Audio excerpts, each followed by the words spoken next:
ان کی ریکویسٹ آتی ہیں، لیکن اب کوئی زبردستی یا کوئی جبر نہیں ہے. یہ بہت اچھی تبدیلی ہے. ایم کیو ایم کے رہنما اور فلاحی ادارے خدمت خلق فاؤنڈیشن کے ٹرسٹی ارشد بورا کا کہنا ہے کہ متحدہ نے ہمیشہ زبردستی زکوٰۃ اور فطرہ وصول کرنے کی حوصلہ شکنی کی ہے، اور اب بھی ان کارکنان کے خلاف تنظیمی کارروائی کی جاتی ہے جو ضابطۂ اخلاق کی پابندی نہیں کرتے. ہم نے خود یہ محسوس کیا تھا کہ ہمارے یہاں کچھ چیزیں ایسی ہو رہی ہیں جس سے ہمیں تکلیف ہو رہی تھی، ہماری بدنامی ہو رہی تھی، تو ہم نے کریکٹنگ میجرز لیے، ہم نے اس کو چیزوں کو کریکٹ کیا، اور جیسا میں نے بھی آپ کو کہا کہ بہت حد تک کریکٹ کیا. اب جب ہم چیزوں کو بہتری کی طرف لے آئے تھے تو انفارچونیٹلی اب ہمارے ساتھ جو ظلم ہو رہا ہے وہ یہ ہو رہا ہے کہ جگہ جگہ پہ لوگوں کو جا کر سرکاری ادارے یا محکمے کہہ رہے ہیں کہ خدمت خلق فاؤنڈیشن کو کسی نے اگر زکوٰۃ دی تو ہم اس کو نہیں چھوڑیں گے. تاجر رہنماؤں کا کہنا ہے کہ گزشتہ 2 سال میں حالات میں اتنی بہتری آئی ہے کہ جب پہلے کسی سیاسی تنظیم کی جانب سے جی بھر کر زکوٰۃ اور فطرے کا تقاضا کیا جاتا تھا تو دکانداروں کی رونے جیسی شکل بن جاتی تھی، لیکن اب ان لوگوں کی آنکھوں میں آنسو ہوتے ہیں جو ان تنظیموں کی جانب سے فطرہ اور زکوٰۃ مانگنے آتے ہیں. پروگرام دنیا کامران خان کے ساتھ کے لیے کیمرامین عبدالقیوم شیخ کے ساتھ کرن خان، کراچی. سب سے دلچسپ بات اس رپورٹ میں آپ نے دیکھی کہ پہلے جب فطرے کی زکوٰۃ کی بھتے کی پرچی آتی تھی تو کراچی والوں کی آنکھوں میں آنسو آ جاتے تھے، کراچی کے دکانداروں کی آنکھوں میں آنسو آ جاتے تھے. اب وہ لوگ جو یہ فطرے زکوٰۃ کی پرچیاں لے کے آتے ہیں ان کی آنکھوں میں آنسو ہے. لیتے ہیں کمرشل بریک اور اس کے بعد ذکر کریں گے طورخم پہ اب معاملات سکون میں آ گئے ہیں. گو کہ آمد و رفت ابھی شروع نہیں ہوئی ہے لیکن پچھلے 4 دنوں کے مقابلے میں حالات میں کہیں بہتری ہے. جاننے کی کوشش کرتے ہیں کہ کیا کوئی انڈرسٹینڈنگ ہوئی ہے. وزیر اعظم کے معاون خصوصی مشیر خصوصی برائے امور خارجہ جناب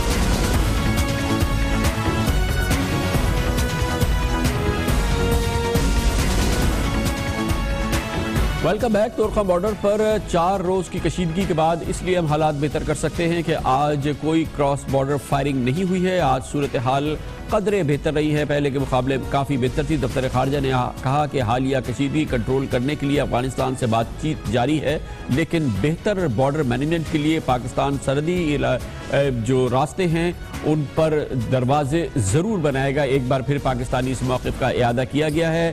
ادھر پاکستان میں تعینات افغانستان کے سفیر عمر ذخیخیل کے ساتھ یہ بیان مربوط کیا گیا ہے کہ وہ کہتے ہیں کہ اگر پاکستان نے تمام یقین دہانیوں کے باوجود یہ گیٹ تعمیر کیے تو وہ اپنے عہدے سے مستعفی ہو جائیں گے. آج ایک بار پھر پاکستان کے موقف کی ایک اعادہ کیا گیا. ترجمان دفتر خارجہ نفیس زکریا نے اپنی ہفتہ وار بریفنگ میں کہا کہ پاک افغان سرحد کی مینجمنٹ انتہائی ضروری ہے اور طورخم کے علاوہ دیگر مقامات پر بھی گیٹ بنائے جائیں گے. اب یہ گیٹ بننے ہی ہیں. طورخم بارڈر پر کشیدگی کو جنگ کا نام نہ دیا جائے، سرحدوں پر تنازعات ہوتے رہتے ہیں. یاد رہے کہ طورخم بارڈر سے روزانہ 15 سے 20 ہزار لوگ سفری دستاویزات کے بغیر سفر کیا کرتے تھے، جن میں اکثریت افغان باشندوں کی ہی ہوتی تھی. اس وقت بھی حالیہ کشیدگی کی وجہ سے طورخم بارڈر سے لے کے لڈی کوتل تک افغان سرحد کے اندر دونوں طرف مال بردار گاڑیوں کی بڑی بڑی لائنیں لگی ہیں، جبکہ ہزاروں افراد کی نقل و حرکت اس وقت نہیں ہو پا رہی ہے. آج کی تازہ ترین صورتحال جانیں گے. اس کے لیے ہمیں اسلام آباد سے جوائن کیا ہے خدائے نور ناصر نے، جو کہ BBC پاکستان کے کورسپونڈنٹ ہیں. بہت بہت شکریہ خدائے نور ناصر صاحب. آج کی کیا اطلاعات آپ تک پہنچی ہیں طورخم بارڈر کے حوالے سے؟ آج اوورآل کیسا رہا ہے؟ بہت شکریہ کامران صاحب. جس طرح آپ نے کہا کہ کل سے فائرنگ کا کوئی سلسلہ پیش نہیں آیا ہے، کوئی واقعہ پیش نہیں آیا ہے، اور کل سے قدر آرامی ہے وہاں پہ بارڈر پر.